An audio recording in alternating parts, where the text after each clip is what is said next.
Hi, everyone. Welcome to the sixth episode of the podcast series from the Bank of England Youth Forum around digital currencies and the crypto ecosystem.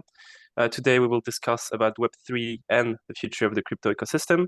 And today, we have a very special guest, Carsten Sorensen. Welcome. Could you tell us a little bit more about yourself? Yeah. So I'm originally from Denmark, hence the slightly weird accent. I've lived in the UK since around 1995, 96, but I've worked at the LSE since 1999. So I'm originally a mathematician and computer scientist and have worked in the field of what's called information systems and innovation my entire career. I've done lots and lots of work over the years with people from industry. Up until 2008, my main research was to try and understand what happens when companies become digitized.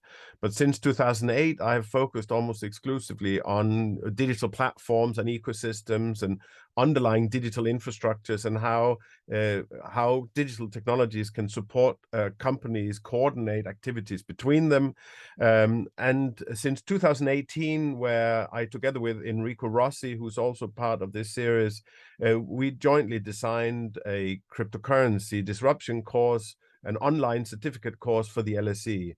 And as a result of that course, I sort of decided to make distributed ledger technology sort of a core part of my research agenda until I retire in some years from now.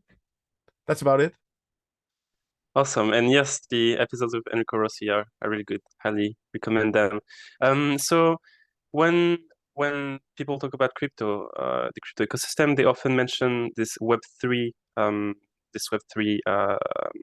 system, this Web3 definition. Could you tell us a bit more about what Web3 actually is? Yeah, so the easiest is to talk about Web 1 and Web 2 and Web 3.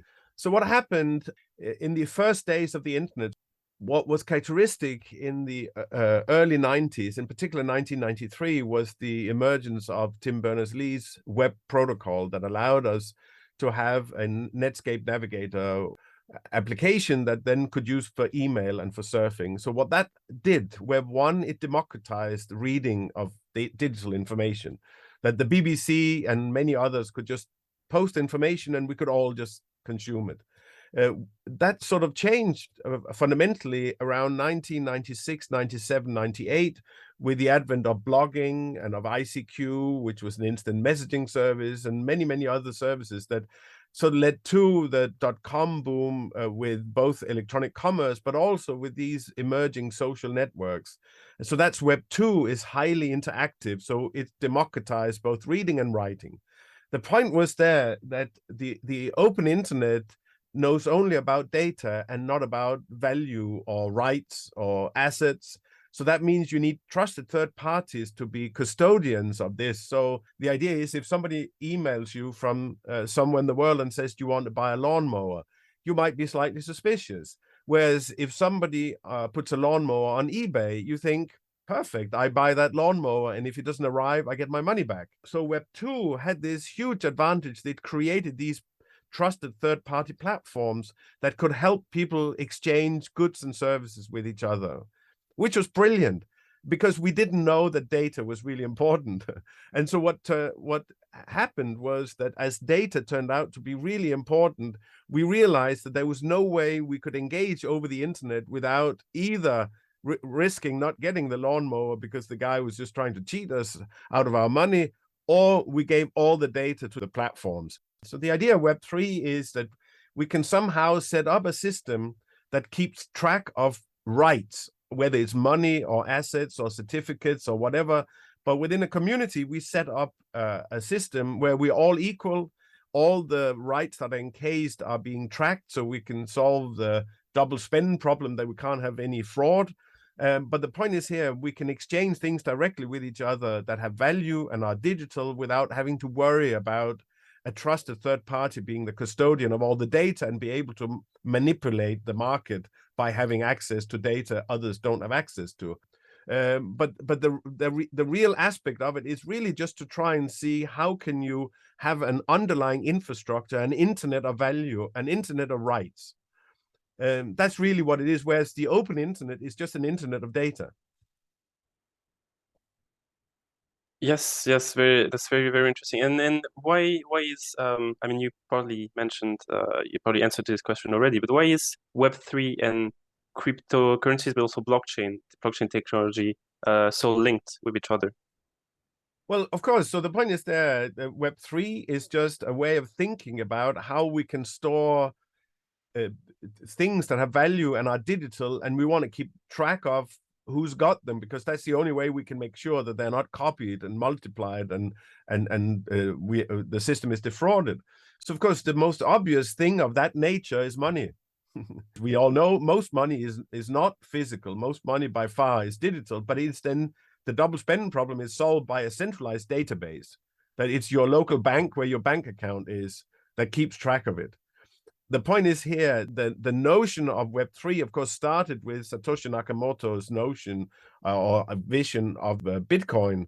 And so the natural thing is to think about the kind of thing we would encode in these networks being money.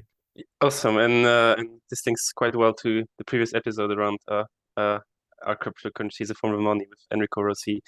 You're an expert in digital innovation. It's there's no easy answer to this question, but let's imagine we're in 2027.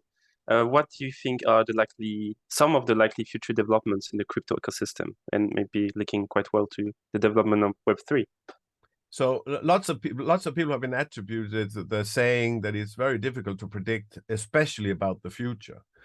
So the point is, and I always show this slide with like 5 or 6 common, really stupid predictions, like the founding of or the chairman of Watson, the chairman of IBM, claimed there would only ever be a global market of 5 computers. And Steve Ballmer laughing at the iPhone because it didn't have buttons, so you couldn't email it. So the point is there, if there's anything you can learn about the crypto space in general, or distributed ledgers in general, is that things move so fast because the innovation system is based on middleware that's ready available to everybody, a lot of open source code that makes you allow you to make altcoins. And so if you just look at the recent bear market, which you could say largely is caused by the massive growth of decentralized finance that resulted in all sorts of whether it was Ponzi schemes or what it was. But what happened was like really rapid explosive innovation that led to the bubble burst in that sense very quickly. So it's really hard to make sort of fairly precise predictions, but we have the trajectory that on the one hand, we can continue as we do now, in which case all interaction inevitably will be resulting in global digital platforms being the custodian of all interaction. And whenever you transact, somebody else will then be in charge of the data. So this is, and you could say that then any company would have the basic choice of either not engaging in this system at all and have very slow access to markets and customers, or they would have to be serfs on these digital platforms. So this is one vision of the future. But the other way of looking at it is to say, well, what happened when all the big farmers controlled the price of milk, for example, or the price of pork or the price of bacon supplied by the small farmers, because the big farmers had a bigger voice in the dairies and in the slaughterhouses, and the management of pricing. Well, what happened was that in the cooperatives was that all the small farmers, they ganged up together in a cooperative. And so for me, there seems such an obvious reason, and we can already see many examples of that, where people gang together in order to remove friction and make it better for everyone. And in particular, if you have this notion of a digital market where people very quickly can exchange all sorts of complex services with each other without relying on clunky third parties, then this seems to, like the flexible exchange of goods and service, require a very flexible market. And EU has I know EU is not necessarily what interests people in Britain at the moment. The point is the EU's project of having a digital market, so you could not only have easy access to goods across the EU, but also to digital services. For that to happen, you have to have an easy way of exchanging things.